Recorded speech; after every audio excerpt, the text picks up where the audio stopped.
Hey everyone, what is going on, dude? Today we are talking about the top 5 reasons why you should still get an iPhone 6 in 2018. Now, this is not a still worth it video. I'm not really going to talk about any of the problems with the iPhone 6. There's a lot of problems too. But today, only positive vibes. We're only talking about the good side of the iPhone 6, especially going into more detail of why you should get it in 2018. And the first thing is, honestly, the size of it is almost perfect. Now I'm more of the plus size variant. I like the bigger size, but this is a very good size iPhone as well. In the iPhone 5S video, I said the iPhone 5S was very good size as well, but I think this is a good blend of big and small. You don't really need to have huge hands to hold this phone.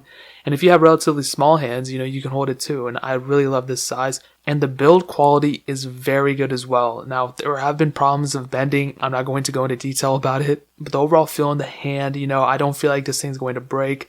I feel like I do have a premium phone in my hands when I hold it. So that's definitely a plus. Now, the second reason is that the price for these things are super, super cheap. You can probably find a 16 gigabyte or 32 gigabyte one for around $100, probably less. But you can get a 128 gigabyte one for $120 or $130. So you'll be set for a long time, especially in terms of storage.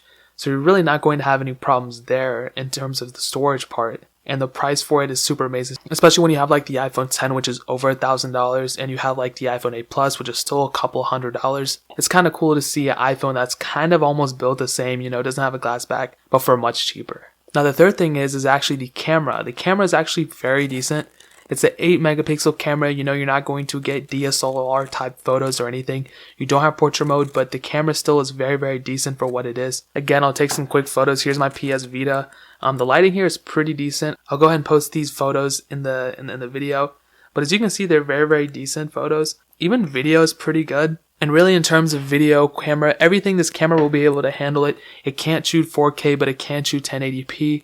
It even has slow-mo mode if you're into that. Me personally, I'm not really into it at all. But it does have that capability, so really that's not going to be a problem either. The front is a 1.2 megapixel camera, and I'm not a huge fan of it, but it is fairly decent for what it is. So you at least have a decent front-facing camera and a very decent back-facing camera too. The fourth thing is that the overall performance is very, very decent. It's not amazingly fast, but it's not amazingly slow either. I could definitely use this as a daily driver. It doesn't necessarily mean I'll have an amazing time doing it, but everything from web browsing, going on Reddit, transferring files between my MacBook and my iPhone, and taking photos and all that stuff, it'll be able to handle it. I wouldn't really expect too much out of it, especially this phone is almost 4 years old, but it's a very decent device. It'll be able to handle anything you throw at it. It only has 1 gigabyte of RAM, but for a lot of people that'll probably be enough, but it will have to depend on your usage, individual people. I could probably get away with 1 gigabyte of RAM, but a lot of you guys probably multitask a lot, so it'll really just depend on your usage. And my fifth reason, and this is probably the best reason, is that it's still supported by Apple. And honestly, if this phone wasn't supported by Apple, it would be really hard for me to recommend this phone. But the fact that it is, it makes it that much better. So you're having all those features of iOS 12. You have group notifications, group FaceTime, the speed improvements, because iOS 12 did bring a little bit of a speed improvement in my eyes.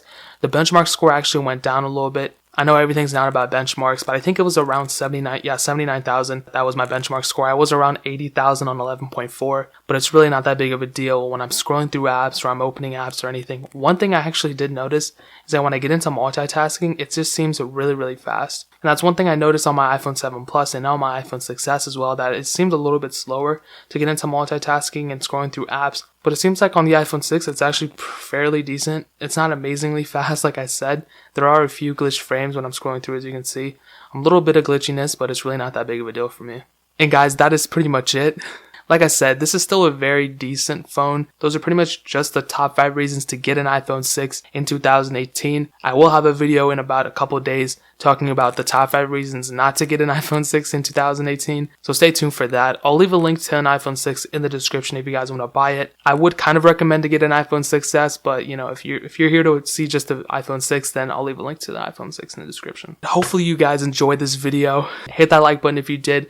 Leave a comment in the comment section if you guys have any questions or anything. I always check it out. I probably won't respond, but I'll I'll try to look at them. We are still doing the iPhone 6s and iPhone SE giveaway here on this channel. In order to enter, all you have to do is subscribe to the channel and follow me on Instagram and Twitter, and you're already entered. All of the links to those will be down in the description, so it's super easy to enter. And if you want to see more details about the giveaway, I'll leave a link in the description about a video that I did a couple days ago explaining the giveaway in more detail, so check that out if you're interested. Check out the other links in the description as well, my SoundCloud, my second channel, all that stuff is down there. I'd really appreciate if you guys could check it out. But more importantly than everything else, I love every single one of you guys, and hopefully I'll catch you guys in the next video. Peace out till then.